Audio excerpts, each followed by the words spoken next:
Nobody expected this. For months, people have argued that the federal case against Lil Durk depended mostly on digital evidence, phone records, and circumstantial connections. But everything may have just changed. New court filings reveal that 2 men accused in a separate murder-for-hire case have now pleaded guilty, and according to prosecutors, they're no longer staying silent. They're admitting under oath that a cash bounty was offered for the killing, and federal prosecutors are tying those admissions to a much larger alleged criminal enterprise. If that's true, this isn't just another paperwork update. This could be the moment the entire case shifts. Because once alleged insiders start cooperating, investigators don't just get another witness, they get someone who can explain how decisions were made, who gave the orders, who handled the money, and how everything allegedly operated behind the scenes. That's the kind of testimony prosecutors spend years trying to secure. But here's what makes today's filing even more explosive. The government says it recovered dozens of digital devices, years of iCloud data, encrypted communications, burner phone evidence, and text messages discussing suspected informants and deleting conversations. Prosecutors now argue that all of these pieces fit together with the latest guilty pleas to paint a much bigger picture than anyone realized. And that's not all. Lil Durk's latest legal strategy has reportedly hit another major obstacle, with prosecutors pushing back hard against attempts to separate parts of the case before trial. Their response includes new allegations, new timelines, and several details that weren't publicly discussed before. So what exactly did these alleged cooperators admit? What new messages did federal investigators uncover? And why are legal analysts saying this latest filing could become one of the most damaging developments in the entire case? Let's break down every page of the new court documents and separate what's officially alleged from what's speculation. Before diving into the latest court filings, it's important to remember one thing: every allegation in this case remains just that, an allegation until proven in court. That said, the newest federal documents have sparked a wave of discussion because prosecutors are now pointing to guilty pleas and alleged cooperation from individuals they say were directly involved in one of the murders connected to the broader investigation. If you've been following this case from the beginning, you'll know that federal prosecutors have spent months building what they describe as a racketeering case supported by digital evidence, financial records, witness statements, and communications recovered from numerous electronic devices. Now, according to these latest filings, they're arguing that the evidence has become even stronger. The reason? 2 alleged participants in a separate murder-for-hire case have reportedly pleaded guilty, and prosecutors claim their admissions support a much larger picture of how the alleged organization operated. Whether those claims ultimately hold up at trial remains to be seen, but there's no question that these filings represent one of the most significant developments so far. What makes this update especially important isn't simply that more paperwork has been filed. Court motions happen all the time in high-profile federal cases. What stands out here is the government's response to Lil Durk's request regarding how the charges should be handled before trial. Prosecutors are firmly opposing any effort to separate portions of the indictment, arguing that the evidence is deeply connected and should be presented together. According to the filing, the alleged murder-for-hire scheme, the alleged racketeering enterprise, and several other criminal acts all form part of one continuous pattern. Rather than treating each event as an isolated incident, prosecutors claim they demonstrate the operation of a single criminal organization. That's a major argument because, if accepted by the court, it allows jurors to hear a much broader narrative instead of examining each allegation independently. The government's filing also sheds light on the sheer size of the investigation. According to prosecutors, investigators seized dozens of digital devices and accounts during multiple search warrants. Those devices allegedly included smartphones, cloud storage accounts, and other electronic evidence that required months to process because much of it was encrypted. Prosecutors say they ultimately reviewed years of communications recovered from these devices, including text messages, cloud backups, and social media activity. Federal investigators argue that this enormous amount of digital evidence helped uncover additional information after the original indictment was filed, which they say explains why new charges were later added through superseding indictments. In other words, prosecutors argue that the investigation didn't suddenly expand for strategic reasons. Instead, they claim new evidence continued to emerge as investigators gained access to previously locked or encrypted devices. One of the government's biggest arguments centers on the timing of the latest charges. The defense has suggested that adding new allegations close to trial creates unfair delays, but prosecutors strongly disagree. They argue that the additional charges became possible only after new evidence surfaced through continued investigation and recent guilty pleas. According to the filing, federal investigators continued reviewing digital evidence, interviewing witnesses, and obtaining search warrants long after the first arrests were made. Prosecutors maintain that this ongoing work uncovered additional facts they believe are directly connected to the existing case. From the government's perspective, that makes the newer charges a natural continuation of the investigation rather than an attempt to delay proceedings or gain an unfair advantage. Perhaps the most talked about section of the filing involves the alleged guilty pleas of two individuals accused in the murder of Stefan Mack. Prosecutors claim both men admitted under oath that they participated in the killing and that a cash payment had been promised in exchange for carrying it out. According to the filing, those admissions are significant because prosecutors believe they connect the Chicago homicide to the larger racketeering case involving Lil Durk and his alleged associates. The government also references text messages that allegedly discuss collecting payment after the murder, presenting those communications as supporting evidence for its theory. While defense attorneys will undoubtedly challenge these claims and the credibility of cooperating witnesses, prosecutors clearly believe these guilty pleas strengthen their case in a meaningful way. As the legal battle continues, the court will ultimately decide which evidence reaches the jury and how much weight it deserves. Another key issue raised by prosecutors involves Lil Durk's request to separate some of the charges before trial. According to the government's filing, that request should be denied because the alleged crimes are too closely connected to be divided into separate proceedings. Prosecutors argue that the same witnesses, the same communications, and much of the same evidence would have to be presented more than once if the court allowed separate trials. They claim that doing so would waste judicial resources and force witnesses to testify repeatedly about the same alleged criminal conduct. From the government's perspective, the case tells one continuous story, beginning with the alleged racketeering enterprise and extending through multiple incidents that prosecutors say were committed to benefit that organization. Because of that, they insist the jury should hear all of the related evidence together instead of examining isolated pieces without the broader context. Federal prosecutors also reject the defense's argument that the latest charges unfairly interfere with Lil Durk's right to a speedy trial. Their filing points out that previous delays were requested by the defense itself or by co-defendants who were joined in the same case. According to prosecutors, the court approved those continuances after determining they were reasonable because of the complexity of the investigation. The government argues that the defense cannot first agree to lengthy delays and then later claim that additional time automatically violates constitutional protections. Prosecutors maintain that the case has continued to grow because investigators kept uncovering new evidence, not because the government intentionally delayed the proceedings. They emphasize that federal investigators were still analyzing electronic devices, reviewing thousands of communications, and interviewing witnesses long after the first indictment was returned. The filing also provides new details about the scope of the digital investigation. Prosecutors state that investigators eventually collected evidence from dozens of electronic devices and accounts, including cloud storage linked to several individuals connected to the alleged enterprise. According to the government, investigators recovered years of messages discussing alleged criminal activity, suspected informants, and instructions about deleting conversations. Prosecutors claim some messages show individuals discussing law enforcement investigations shortly after arrests or police activity. In one example referenced in the filing, the government alleges that participants discuss starting new message threads after expressing concern that someone might be cooperating with authorities. Prosecutors argue these conversations demonstrate an effort to conceal communications rather than innocent discussions between friends. Whether those messages ultimately prove criminal intent will be for a jury to decide, but the government clearly views them as an important piece of its overall case. Another major point made by prosecutors concerns the alleged use of burner phones and encrypted devices. According to the filing, investigators identified numerous phone numbers that they believe were used by members of the alleged organization during the relevant period.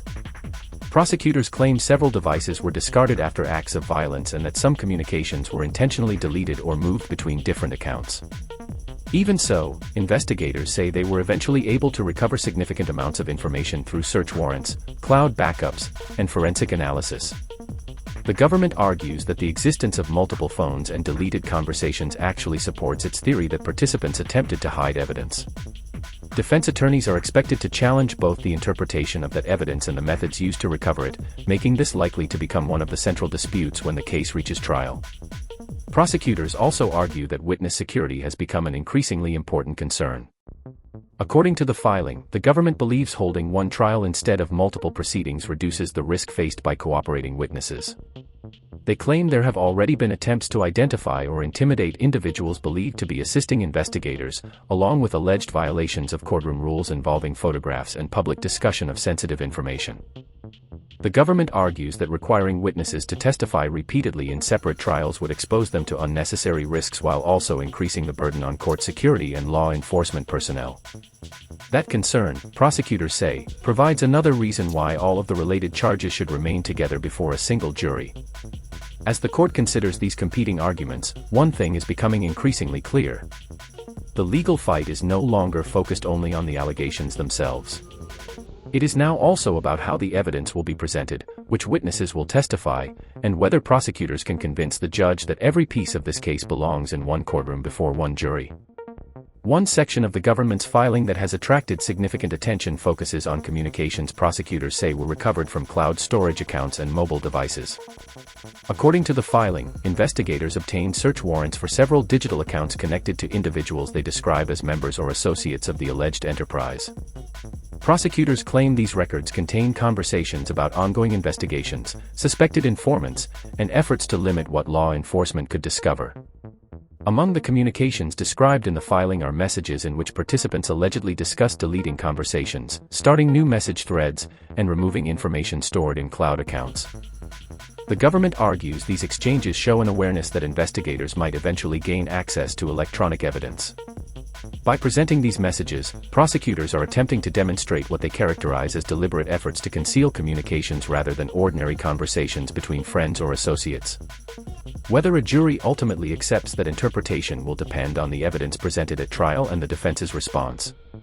The filing also explains why prosecutors believe the investigation continued to expand long after the first arrests were made.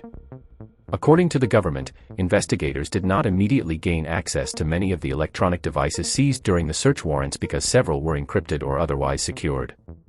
Prosecutors state that forensic specialists spent months extracting data, reviewing communications, and comparing those records with witness statements and other evidence already collected. They argue that each new source of information helped investigators identify additional people, additional communications, and additional events that they believe were connected to the alleged racketeering enterprise. Rather than describing the investigation as complete when the first indictment was filed, prosecutors portray it as an ongoing process that continued to produce new evidence over time. This explanation is central to the government's position because it supports its argument that the later superseding indictments were based on newly developed evidence rather than tactical delay. Another issue addressed in the filing concerns what prosecutors describe as the structure of the alleged organization. According to the government, the evidence suggests individuals played different roles within the enterprise, including planning, communication, financial support, and carrying out acts of violence. Prosecutors argue that the alleged crimes cannot be understood by examining each defendant separately because they claim every participant contributed to the larger objectives of the organization in different ways. This is one of the reasons the government continues to oppose requests for separate trials. Prosecutors maintain that presenting only isolated events would prevent jurors from understanding how they believe the alleged enterprise operated over several years. The defense, however, is expected to argue that individual defendants should be judged only on evidence directly related to their own alleged conduct rather than broader allegations involving others. That disagreement is likely to remain one of the most important legal questions before trial begins. The government's response also references communications allegedly discussing suspected cooperation with law enforcement. According to prosecutors, some recovered messages show individuals expressing concern that someone involved in the investigation might begin providing information to federal authorities. In several examples described by the government, participants allegedly discussed changing communication methods or deleting conversations after becoming aware of police activity. Prosecutors argue these exchanges provide context for why investigators encountered deleted messages, multiple phones, and cloud accounts containing only partial conversations. They contend that these actions are consistent with attempts to avoid detection rather than routine privacy measures. Defense attorneys, on the other hand, are expected to challenge those conclusions by arguing that deleted messages or multiple phones do not automatically prove criminal intent. Ultimately, those competing interpretations will be evaluated by the court and, if admitted into evidence, by the jury. As these filings continue to emerge, one thing is becoming increasingly apparent. The government's case no longer relies on only one category of evidence. Prosecutors are attempting to combine electronic records, witness testimony, guilty pleas, financial evidence, travel records, and recovered communications into a single narrative that they believe demonstrates the existence of an organized criminal enterprise. Whether that narrative withstands scrutiny remains an open question, and every defendant is presumed innocent unless proven guilty in court. Still, from a legal perspective, these latest filings suggest prosecutors believe they now possess a more comprehensive case than they did when the first indictment was returned. With additional motions still pending and important evidentiary rulings yet to be made, the proceedings remain far from over. The decisions made by the judge in the coming months regarding witness testimony, digital evidence, and the structure of the trial could significantly influence how the case unfolds when it eventually reaches a jury. Another detail that prosecutors emphasize is the timeline surrounding Lil Durk's arrest. According to the government's filing, investigators arrested several co-defendants on the same day they executed multiple search warrants connected to the case.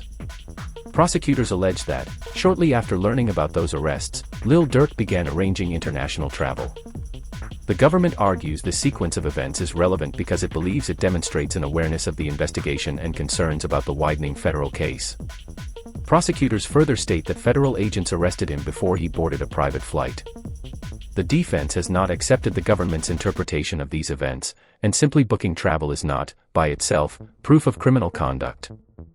However, prosecutors clearly intend to use the timeline as part of the broader narrative they plan to present at trial. Whether jurors view those events as significant will depend on all of the surrounding evidence and explanations offered by both sides. The government's filing also explains why prosecutors believe the later charges are closely connected to the earlier allegations. According to the filing, investigators did not view the alleged murder of Stefan Mack as an isolated event. Instead, prosecutors argue that it demonstrates the same alleged methods, financial incentives, and organizational structure that they claim existed in the other incidents described in the indictment. They point to guilty pleas entered by two defendants in the Stefan Mack case, who allegedly admitted under oath that they participated in the killing in exchange for promised payment.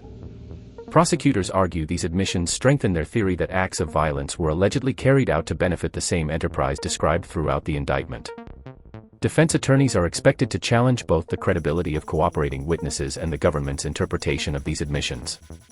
As with every criminal case, guilty pleas by co-defendants do not automatically establish another defendant's guilt, and prosecutors must still prove their allegations beyond a reasonable doubt. Another significant issue raised in the filing concerns cooperation with federal investigators. In many complex criminal cases, prosecutors often rely on testimony from individuals who decide to plead guilty and assist the government. Those witnesses may provide first-hand accounts of meetings, conversations, financial arrangements, or other events that investigators could not otherwise explain through physical evidence alone. However, cooperating witnesses also face intense scrutiny because defense attorneys frequently argue that they have incentives to provide testimony favorable to prosecutors in hopes of receiving reduced sentences. For that reason, juries are typically instructed to carefully evaluate such testimony alongside all of the other evidence presented in court. In this case, prosecutors appear confident that the alleged digital evidence, financial records, and recovered communications will support any testimony provided by cooperating witnesses rather than relying on those witnesses alone. The filing repeatedly returns to the government's claim that the alleged racketeering enterprise functioned through coordinated activity rather than independent actions by unrelated individuals. Prosecutors argue that different members allegedly performed different responsibilities while working toward shared objectives. According to the government's theory, some individuals allegedly handled planning, others allegedly carried out violent acts, while others allegedly facilitated communication or financial support. Prosecutors maintain that this organizational structure explains why they believe all of the charges belong in a single trial. They argue that separating individual allegations would prevent jurors from understanding the full context of the government's case. The defense, however, is likely to argue that combining numerous allegations could unfairly influence jurors by encouraging them to consider evidence that may not directly relate to each individual defendant. That legal disagreement will continue to play a major role as the court considers pretrial motions. Perhaps the broader takeaway from these latest filings is not that they determine the outcome of the case, but that they reveal the strategy each side is preparing to use when the trial eventually begins. Prosecutors are attempting to present a comprehensive narrative supported by electronic evidence, search warrants, financial records, travel information, witness testimony, and the guilty pleas of cooperating defendants. The defense, meanwhile, is expected to challenge the reliability, interpretation, and legal significance of much of that evidence while arguing that the government has drawn conclusions that extend beyond what the facts actually prove. At this stage, the court has not determined guilt or innocence, and none of the allegations contained in the indictment or related filings constitute proof by themselves. Those questions will ultimately be decided through the judicial process, where evidence can be challenged, witnesses can be cross-examined, and both sides will have the opportunity to present their arguments before a jury. Until then, each new filing offers a clearer picture of how this closely watched federal case is developing, while also reminding everyone that the most important legal decisions still lie ahead. As always, remember that every defendant in this case is presumed innocent unless and until proven guilty in a court of law. What we've discussed today comes from publicly available court filings and represents the allegations and arguments being made by federal prosecutors at this stage of the legal process. The defense will have the opportunity to challenge every piece of evidence, question every witness, and present its own case when these proceedings move forward. We'll continue following every major filing, hearing, and courtroom development so you can stay informed with accurate, fact-based updates. If you found this breakdown helpful and want more detailed coverage of high-profile federal cases, make sure to subscribe to the channel and turn on notifications so you never miss an update. We don't rely on rumors or social media speculation. We go directly to the court documents, explain what they actually say, and separate verified information from opinion. That way, you can understand what's happening without having to read hundreds of pages of legal filings yourself. I'd also love to hear your thoughts in the comments. Do you think the government's latest filing significantly strengthens its case, or do you believe the defense will successfully challenge the new allegations? Keep the discussion respectful and focused on the evidence rather than personal attacks. If you enjoyed this video, please leave a like and share it with anyone following this case. It really helps the channel reach more viewers and allows us to continue producing in-depth legal analysis and breaking news coverage. Thanks for watching, thanks for your support, and I'll be back very soon with another update as soon as new court documents or major developments become available. Until next time, stay informed, stay safe, and I'll see you in the next video.